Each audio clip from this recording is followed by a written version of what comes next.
So I decided I wanted to make a quick Zulrah guide. This guide is basically only for learning the boss or getting your first kill. I'm not going to go into anything about like efficiency or more advanced strategies or anything like that.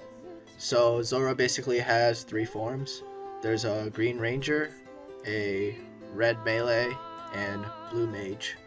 So basically you want to mage both of these two phases, and the only one you want to range would be the blue mage form. So during the green phase, all you have to do is protect from range and hit it with mage.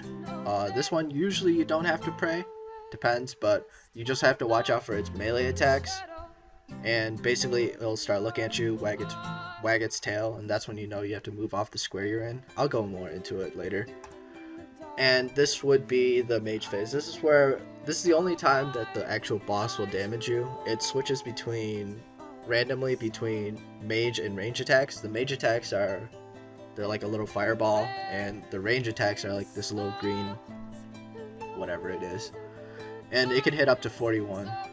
One strategy I would just want to talk about would be during this phase, since your range phase is where you get a huge amount of your DPS in, you want to get really comfortable with this phase and figuring out when you actually have to eat, because you don't really want to lose too many ticks of damage on that. So this would be the recommended inventory and gear setup. You can bring a mage cape if you want, but for simplicity's sake, it's not really that necessary for learning the boss.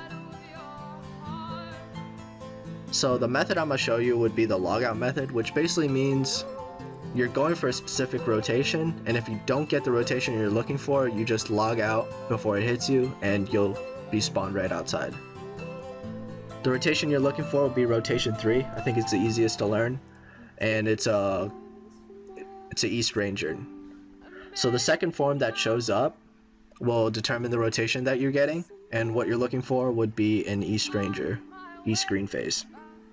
So I don't think I get it here, and I just log out. I think I get the East Ranger on this trip.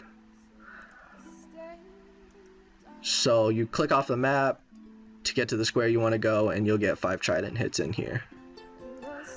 And then wait for the second rotation. When the East Ranger comes up, you want to protect from range and protect from mage, and you'll get another 5 trident hits.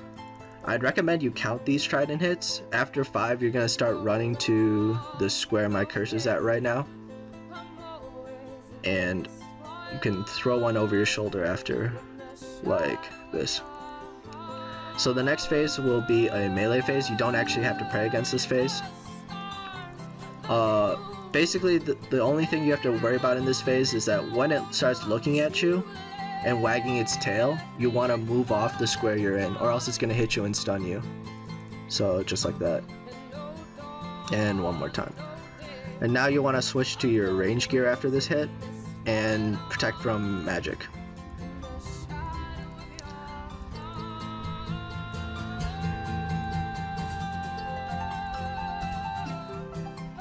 After this phase is going to be a range phase, so you want to switch back to your mage gear and protect from range.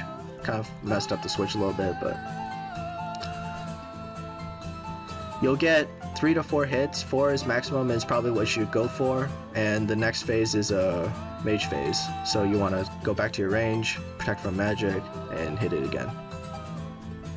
The next phase isn't going to hit you, so all you have to do is put on your mage gear and just run to that square and start hitting it. And you don't want to pray on this one, because it's going to spawn 3 snakelings, and the phase after this phase would be a range phase, so you have to protect from range anyway, so you might as well just let the snakelings die to you.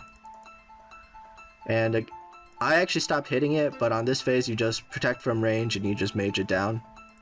And the phase after this would be another mage phase, so you want to go back to your range gear and protect from magic and hit it. Awesome. So I stopped hitting it because I wanted to show you guys a Jad phase really quick. Basically on this rotation, the Jad phase will start with a magic attack, and you want to mage the Jad phase.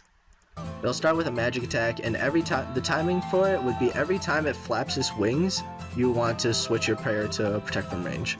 So there, flaps again, protect from magic, flaps again, protect from range, and that's basically it.